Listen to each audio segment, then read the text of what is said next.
Imagine for a moment giving away everything you own. I mean, the very foundation of your power, your identity, only to find yourself utterly abandoned, stripped bare, and lost in a raging storm. Welcome everyone to the devastating yet really truly insightful world of King Lear. Yeah, it's quite the image to start with. It is. Today we are plunging deep into one of Shakespeare's most, well, harrowing tragedies. It's a play that, often gets this reputation for being bleak, violent, sometimes even nihilistic maybe, in its vision of human nature. It definitely has that reputation. It's not exactly light viewing. Not at all. But what truly makes it so compelling, so enduring, I think, are its timeless warnings about, the erosion of trust, the devastating breakdown of family bonds, and the catastrophic ripple effects of just profoundly misguided choices. Indeed. King Lear offers us an unflinching look at human suffering in its rawest form. And in doing so, it compels us to confront some of the most fundamental questions about what it means to be human, what we owe to our families, and our responsibilities within society. So our mission for this deep dive, then? Our mission is to really get into the core plot, delve into the central characters and their complex, often tragic motivations, and explore the profound themes that resonate just as powerfully today as they did back in the 17th century. Right. We want to connect this masterpiece directly to human nature and the challenges we continue to grapple with, from, say, the universal experience of aging and family conflict to the perils of unchecked power and the never-ending search for meaning in a chaotic world. Exactly. It truly is, as you said earlier, a deep plunge into the human soul. Okay, let's unpack this catastrophic journey, starting right at the very beginning, which, for King Lear, is precisely where everything just goes completely tragically wrong. Right out of the gate. Yeah. We open the play with Lear. He's an aging monarch, weary of the burdens of kingship, making what can only be described as a moment of profound, almost unbelievable folly. He decides to divide his kingdom among his three daughters, Goneril, Regan, and Cordelia. Which sounds reasonable enough on the surface, perhaps? Maybe, but this isn't just a simple act of succession. He stages this grand public love test.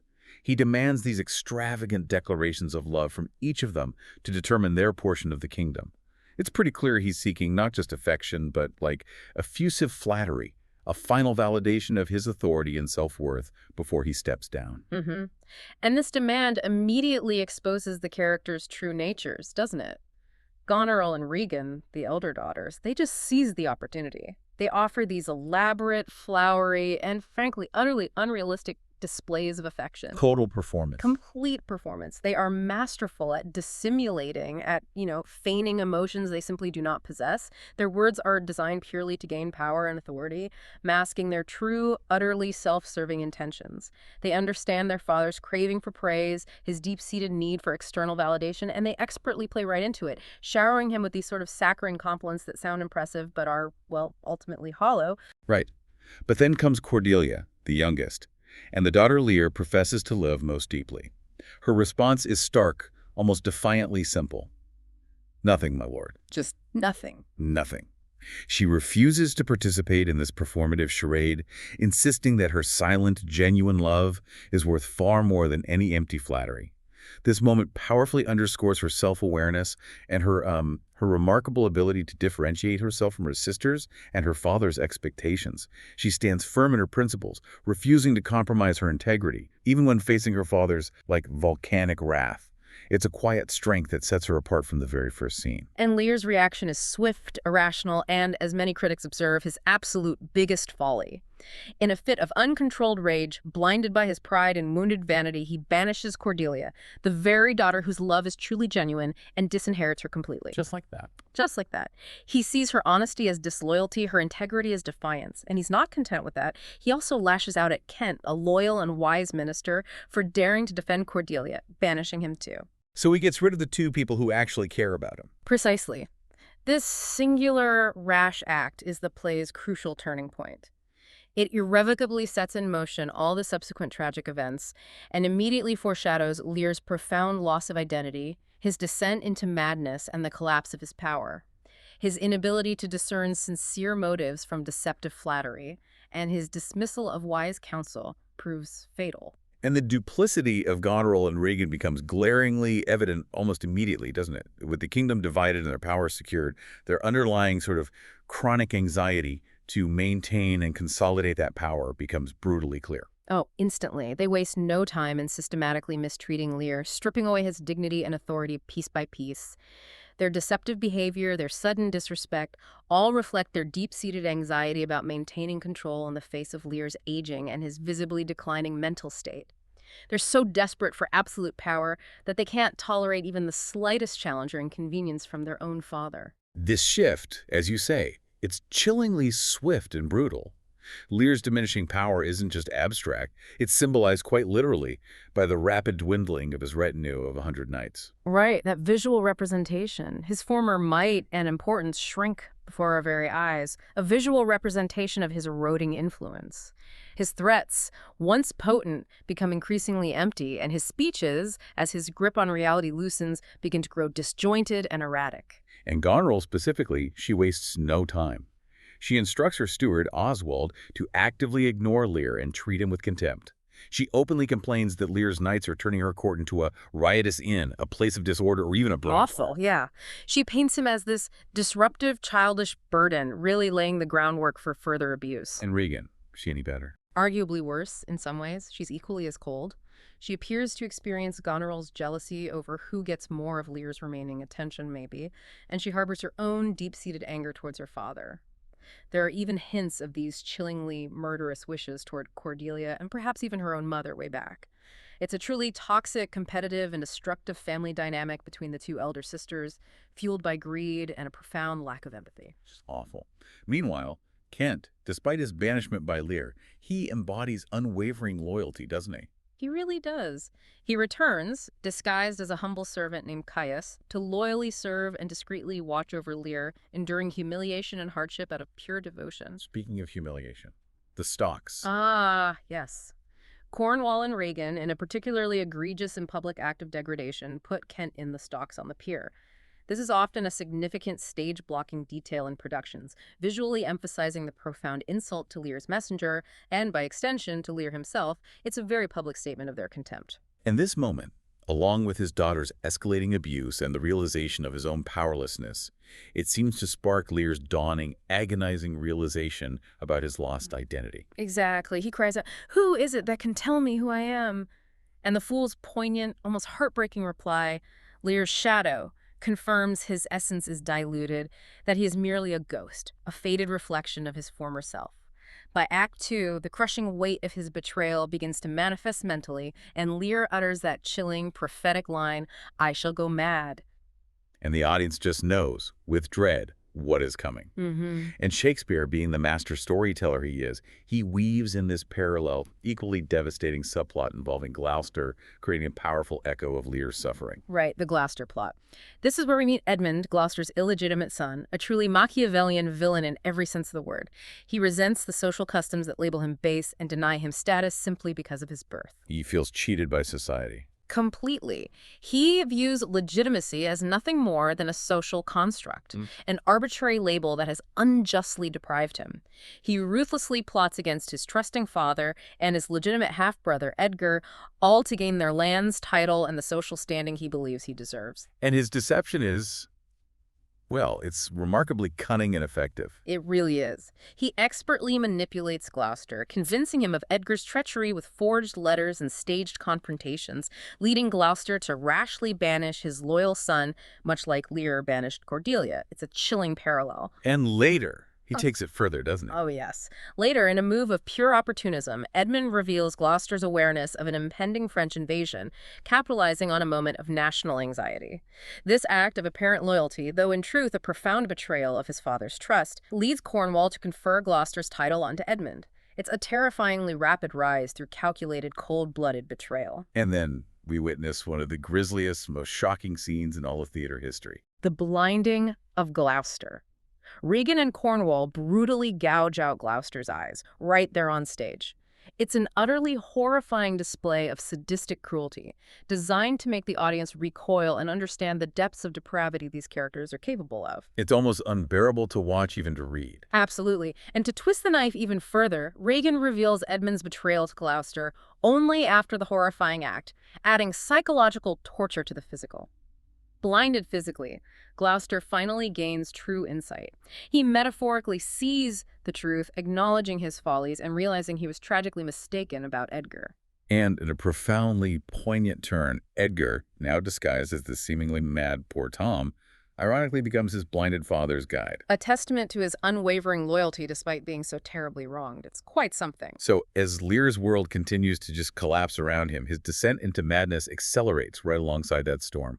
Exactly. The Tempest functions as a powerful example of what's called pathetic fallacy, where the raging natural world, the wind, rain, thunder, lightning, reflects Lear's escalating inner agony, his mental turmoil. Both reach their peak intensity together, almost as if the cosmos itself is mirroring Lear's suffering. Stripped of everything, authority, followers, sanity, even his clothes. Yeah, he wanders on the desolate heath with only Ken and his loyal fool for company. In his madness, he tears off his remaining garments, believing he is getting closer to his essential being, the unaccommodated man, a poor, bare, forked animal. This stripping away of all external status, of all markers of kingship, leads to an unexpected, profound shift in his understanding of humanity. That's where it gets really, truly interesting, isn't it? In his madness, Lear actually develops this profound sense of empathy. It's one of the great paradoxes of the play. This all-powerful king, who once admitted he'd taken too little care of his subjects, now sympathizes deeply with the fool, who is cold and unprotected.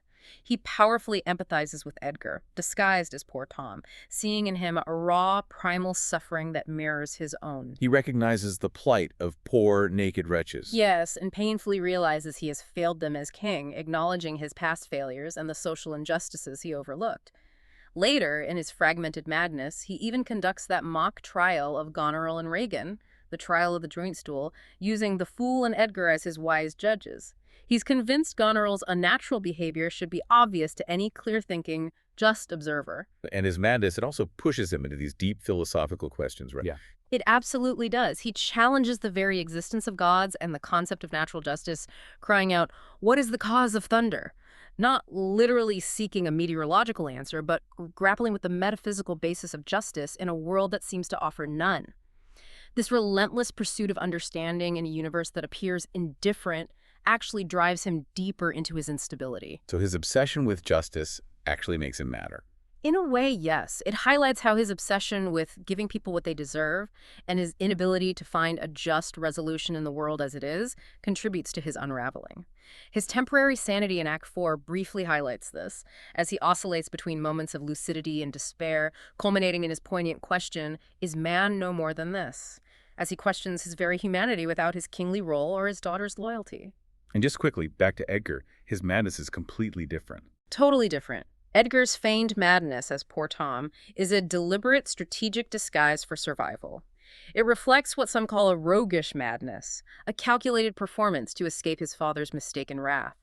It's a pragmatic, almost Machiavellian choice he makes for survival in an unordered world where cunning is often the only defense. So one is real, agonizing, the other is a tool. Precisely. He uses his assumed madness as a shield and a means to observe and eventually help his father, a striking counterpoint to Lear's complete unraveling. Shakespeare's portrayal of madness here, it feels so complex. It's remarkably multifaceted. He's showcasing various classifications of madness understood in Renaissance times. You have the witty fool, who is paradoxically wise, the full-fledged madman like Lear, whose incoherent language hints at deeper truths, and even the idea of God-sent madness, where a madman might be closer to divine truth than a supposedly sane individual.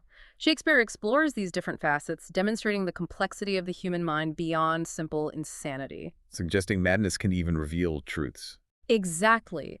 That it can strip away societal facades and reveal fundamental truths about humanity and suffering. Okay, so the play builds towards its devastating climax. We have reunions, battles, and just a staggering number of deaths. It really accelerates. Cordelia, motivated purely by love, not by any ambition for the throne, returns commanding a French army to reinstate her father. Their reunion must be quite something. It's heartbreakingly tender, truly one of the few moments of pure light in the play. Lear, still half mad and terribly embarrassed by his earlier follies and his behavior, asks Cordelia for forgiveness. And in a moment of pure, unconditional love that defines her character, she insists simply, no cause, forgiving him absolutely without a hint of reproach or bitterness. Wow, no cause, no cause. Yeah. But as is typical in this bleak world, happiness is fleeting. Goneril and Regan's chronic anxiety and relentless self-centeredness escalate into this brutal power struggle over Edmund, whom both have become romantically entangled with. A fatal love triangle. Essentially, Goneril, consumed by jealousy, poisons Regan, eliminating her rival. Then, realizing her schemes have unraveled and she faces public exposure, she takes her own life. So they destroy each other. They do. The ensuing battle sees the British forces, led by Albany and Edmund, defeat the French army. Lear and Cordelia are captured, leading to the ultimate heartbreaking tragedy. And Edmund, does he just get away with it? Not quite. Even Edmund, our cunning Machiavellian villain, has a brief, almost surprising, fleeting moment of conscience. Mortally wounded in a duel with Edgar, his wronged brother, he attempts to do some good before his death, revealing his prior order to have Lear and Cordelia killed. It's too late. It's too late. The play reaches its horrific crescendo when Cordelia is hanged, a cruel and senseless act of injustice. Lear enters, carrying her lifeless body in his arms, a scene that visually echoes Michelangelo's Pietà, a powerful image of overwhelming tragedy and utter despair. Oh, I can picture that. Devastating. His final words are an impassioned, desperate plea for confirmation that Cordelia still lives, crying out, "Never, never, never, never, never," before he succumbs to grief and dies in utter despair. It is one of Shakespeare's highest body counts, a torrent of shocking deaths and profound psychological cruelty. Let's dig into these characters a bit more then. King Lear himself. What's his starting point, really? Well, when we talk about King Lear, his initial state is that of a seasoned monarch, yet paradoxically, he is frozen in this state of profound naivete and overpride, largely due to the constant flatterers surrounding him. He is foolish in his decisions, deeply anxious about losing his authority, desperately seeking affection, and from a psychological perspective, he exhibits very low self-differentiation. Low self-differentiation. What does that mean exactly? It means his sense of self-worth is entirely externalized, completely tied to how others perceive him and the validation he receives from them. This is precisely why he asks, "Who is it that can tell me who I am?" He literally doesn't know who he is without the reflections provided by his sycophants. That makes sense. His folly and rage are undeniable from the outset. His rash actions towards Cordelia and Kent aren't isolated incidents, are they? Not at all. They demonstrate a clear pattern of uncontrolled anger and a fundamental weakness in judgment, hinting at his unraveling from the very first scene.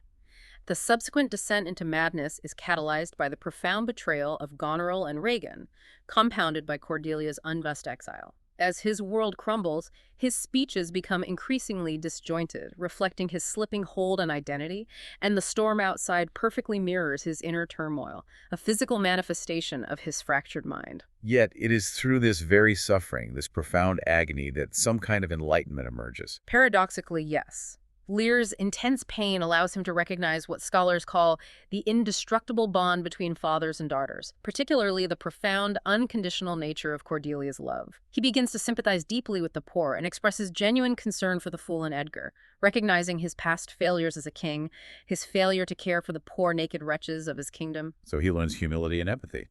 This agonizing journey forces him to learn humility and empathy, qualities completely absent in his initial arrogant state. The question of his redemption, however, remains hotly contested among critics. Some argue his suffering leads to an enlightened soul, and even Christian redemption, seeing his final moments as a transcendence. Others find no evidence of true peace, emphasizing his final rage, the desperate howl for Cordelia, and his utter despair in his last moments. It's ambiguous. And Cordelia, she seems like the complete opposite in many ways. She really stands as a beacon of sincere love. She declines to express her affection with glib words, choosing silence, which Lear tragically misinterprets as a lack of love. But her silence is a strength. Her self-differentiation, in contrast to Lear's, is notably higher. This allows her to stay true to her principles, believing her quiet, genuine love is worth more than any amount of flattery, despite her father's wrath. She sees her sisters for what they are, too. Absolutely. She demonstrates remarkable foresight, clearly understanding her sister's true, deceitful nature and their underlying motives from the very beginning. Her loyalty is unwavering, profound, and utterly selfless. She returns with the French army not for ambition or personal gain, but purely out of love and duty to restore her father. And her forgiveness, no cause, no cause. It's one of the most moving and redemptive moments of the entire play. Her absolute forgiveness is just staggering. Her death, however, is one of the most agonizing and entirely unjust in Shakespearean tragedy, powerfully challenging the audience's expectation of moral resolution. It painfully symbolizes that in this world, both the just and the unjust are punished alike, that virtue doesn't guarantee survival or happiness. And you have Goneril and Reagan, master Yes. manipulators. Deceptive flatterers, yes. Expertly feigning affection and loyalty to seize power and authority. They embody a deeply unsettling form of low self-differentiation, characterized by intense chronic anxiety, profound self-centeredness, and an almost pathological offensiveness once they gain power. Their manipulative behavior and outright disrespect towards Lear are rooted deeply in their anxiety about maintaining control as he ages and his mental state declines. They're just consumed by power hunger. Utterly ruthless, their cruelty and ambition know no bounds. They mistreat Lear, systematically strip him of his followers and his remaining dignity, and are active, willing participants in the brutal blinding of Gloucester. As Albany rightly, chillingly calls them, they are tigers, not daughters. And ultimately, their own ambition destroys them. Yes, their insatiable greed and self-destructive rivalry, fueled by jealousy and lust for Edmund, lead directly to their own demise, with Goneril poisoning Reagan and then facing exposure and ruin, taking her own life. Their ambition consumes them entirely, leaving only destruction in its wake. Okay, Edmund, the Machiavellian villain. Quintessential. As an illegitimate son, he deeply resents the social customs and the natural order that label him base and deny him status simply because of his birth. He plots relentlessly against his father and brother to gain power and status, viewing baseness and legitimacy as mere social constructs rather than inherent qualities. He manipulates everyone. With terrifying ease, betraying his family, aligning himself with Cornwall, then Reagan, swearing love to both Goneril and Reagan for purely personal gain. He's a chameleon, adapting his loyalties to whatever serves his ambition. However, in his final moments, there's that brief, almost surprising flicker of internal conflict as he shows a momentary desire to do some good before his death. Just a flicker, though. And Edgar, his brother, the complete opposite again. In stark contrast, yes. Edgar is forced into disguise, assuming the identity of poor Tom to escape his father's mistaken wrath, a wrath cunningly instigated by Edmund. His madness is not a genuine affliction, but that strategic performance, the roguish madness, a pragmatic choice for survival. It's a performance, but it seems to change him, too. Well, despite being wronged and betrayed, Edgar's loyalty and moral integrity shine through consistently. He selflessly cares for his blinded father, leading him to safety and eventually revealing his true identity. He believes deeply in a natural order and strives tirelessly to correct injustice, even undergoing a radical physical transformation while maintaining an inner steadfastness of character. His time as poor Tom definitely exposes him to suffering, and perhaps deepens his understanding. And Gloucester, his arc parallels Lear's so closely. It really does. He, too, is naive and, figuratively speaking, blind, easily manipulated by his deceitful son Edmund, and tragically misjudges his loyal son Edgar. It's only through his literal blinding, that moment of unbearable physical torment, that he gains true insight. He has to lose his eyes to see. Exactly. This horrific act forces him to see the truth of Edmund's treachery and Edgar's unwavering loyalty. His immense suffering, like Lear's, leads to a profound, albeit agonizing, shift in perspective, allowing him to understand the folly of his past judgments. Though he attempts suicide in despair, driven by the enormity of his suffering and guilt, he is saved by Edgar, who guides him through his literal and metaphorical darkness. In their meeting on the heath. Ah, yes. His shared suffering with Lear during their meeting on the heath allows for a powerful, poignant connection between the two old, broken men, finding solace in their mutual agony and newfound humility. Finally, the fool. More than just a jester. Oh, much more. He's often described as a philosopher, a wise, loyal companion to Lear, and crucially, the only one willing to tell Lear the unflattering truth, serving as his conscience.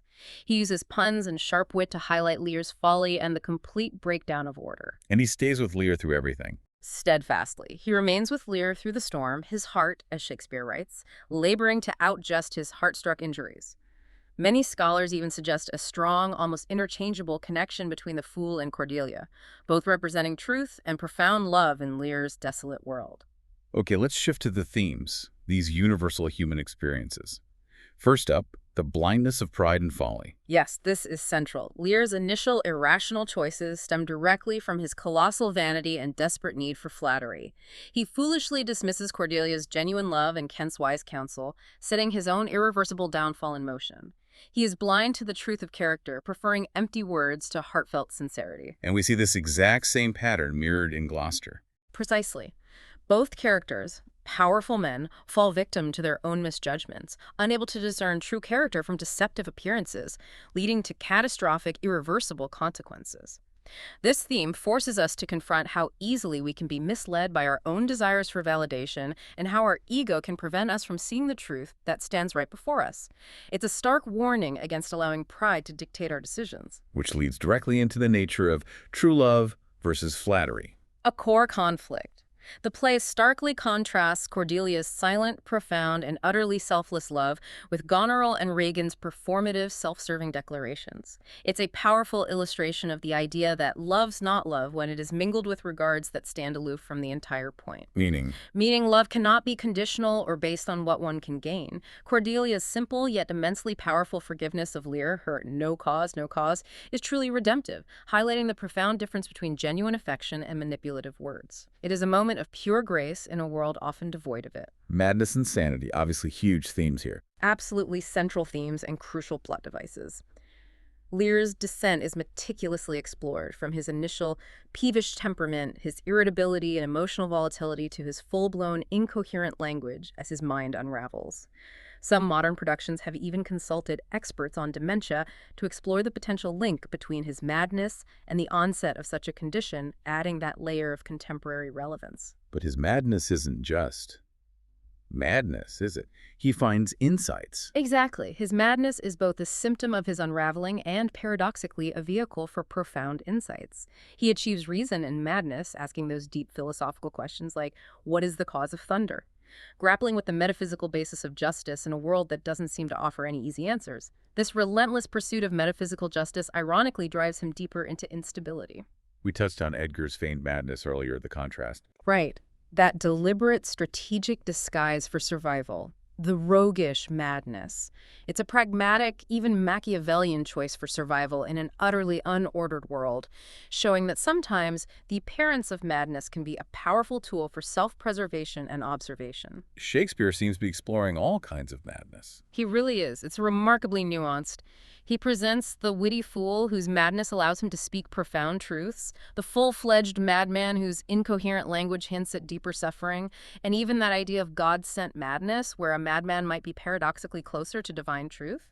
Shakespeare presents multiple aspects of madness, showing its complexity beyond simple insanity, suggesting it can strip away societal facades and reveal fundamental human truths. Okay, let's talk about justice, injustice, and suffering.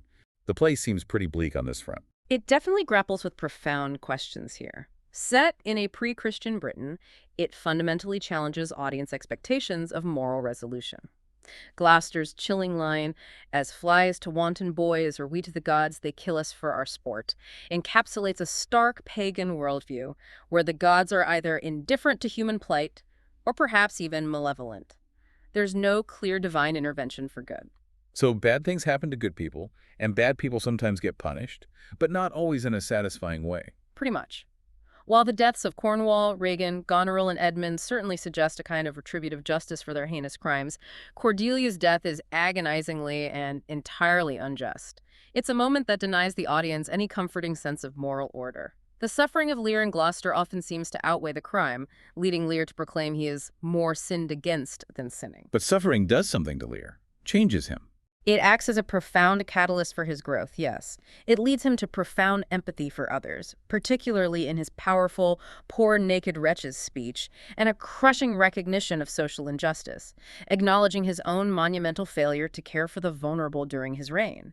His suffering, though devastating, forces him to confront his own humanity and failures. This suffering also seems linked to the breakdown of natural order. Yes, that's a crucial context. In the 16th century, the universe was widely viewed as a harmonious natural order, ruled by God and natural law, a system seen as a great chain, a set of correspondences, and a dance where everything had its rightful place. Lear's irrational abdication, his dismantling of the kingdom, and the chaos that follows reflect a terrifying breakdown of natural order and a frightening return to nothingness, a state of primal disorder. Was this idea being challenged at the time? Absolutely. This period saw significant philosophical attacks on the traditional concept of natural order. Thinkers like Copernicus challenged the fixed cosmos, and particularly Machiavelli, whose the prince, suggested that man doesn't naturally desire ultimate good, and that rulers must actively impose order even through ruthless means, rather than simply aligning with a pre-existing divine one. And Edmund embodies this new thinking. Perfectly. He explicitly states he sees baseness and legitimacy as social constructs, not inherent qualities. He embodies this emerging Machiavellian literary villain. The play powerfully suggests that if heavens do not their visible spirits send quickly down to tame these vile offenses, humanity must perforce prey on itself, like monsters of the deep. It paints a grim picture of a world without guiding principles or justice if that order breaks down. Loyalty versus betrayal. That's another constant tension. A driving force, definitely. Contrasting characters who remain steadfast against those who succumb to treacherous ambition. We see Kent's unwavering loyalty despite banishment and humiliation. His disguise is an act of pure devotion. Cordelia's steadfast, unconditional love stands in stark contrast to her sister's profound and systematic betrayal. And Edmund's betrayal is just multi-layered. Chillingly so.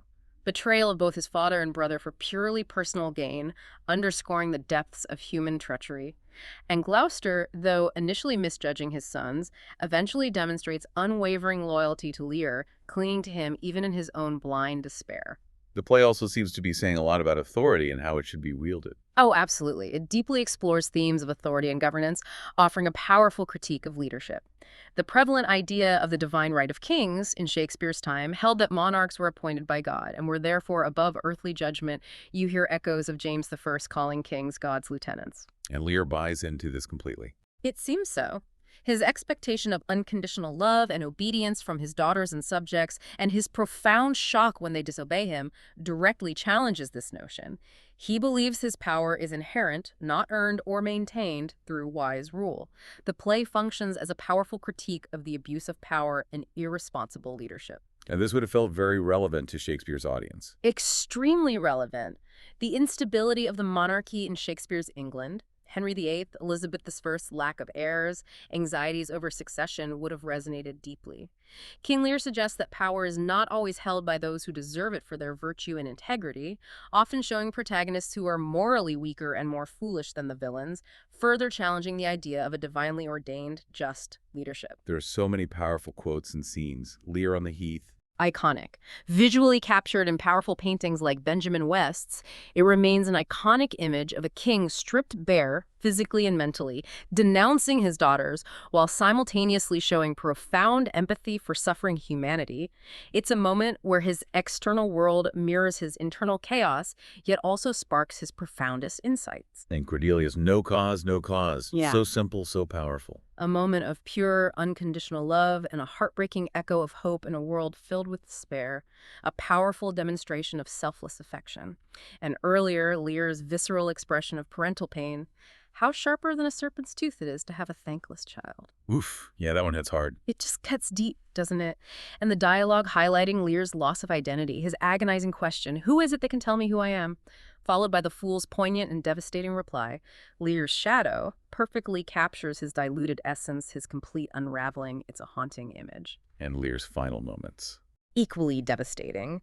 His poignant, almost ordinary, pray you, undo this button, a simple, polite request as he struggles, followed by that impassioned plea for confirmation that Cordelia still lives, and his final despairing cry of never, never, never, never, never, before he dies. It's just a howl of pure, inconsolable grief. Not forgetting the eye-gouging scene. Still one of the grisliest and most shocking in theater history, designed to provoke an extreme, visceral reaction, emphasizing the play's brutal, unflinching cruelty. And that final, utterly devastating image of Lear carrying Cordelia's lifeless body across the stage, evoking the Pietà, it signifies the overwhelming tragedy and utter despair that concludes this masterpiece. It leaves you profoundly moved and disturbed. So wrapping up, what does this all mean for us today? Why does this 400-year-old play still resonate? Because the timeless human struggles explored in King Lear aging, the complexities of family conflict, the abuse of power, the never-ending search for meaning in chaos, remain profoundly universally relevant. Lear's mistakes offer stark warnings for contemporary society, particularly when trust in leadership and fundamental family structures begins to erode. Absolutely. The play's searing insights into power dynamics and its lessons on responsibility apply directly to modern issues of leadership, the consequences of unchecked authority, and the inherent dangers of flattery versus genuine, albeit sometimes uncomfortable, counsel. And Lear's fundamental questions, what loyalty do we owe to our parents and what do we owe to ourselves, remain critical for us to ponder in our own lives and relationships. The play keeps asking these huge universal questions too, doesn't it? It really does. Questions that still plague humanity. Is there a God? And if there is, are they indifferent to our plight? Is death the end of our journey? How should we recognize and truly value love in a world that often rewards artifice? How do we cope with the outcasts, with the sufferings of the innocent, the vulnerable, the criminal?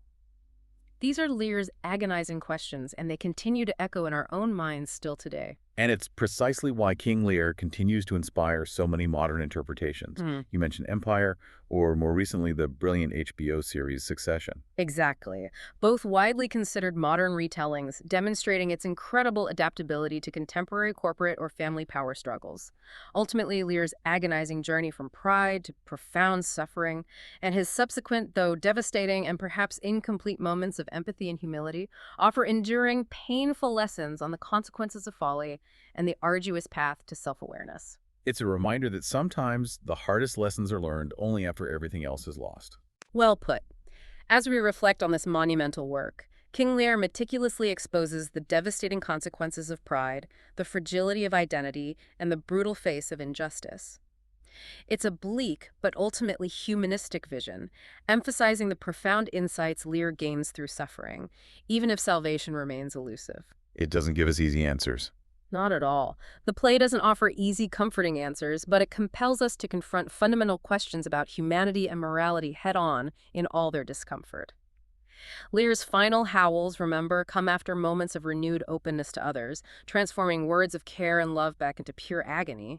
It reminds us that sometimes the deepest suffering comes not from external forces, but from the echoes of our own choices, even when we finally begin to see clearly. So, a final thought then. Perhaps the most enduring lesson is this.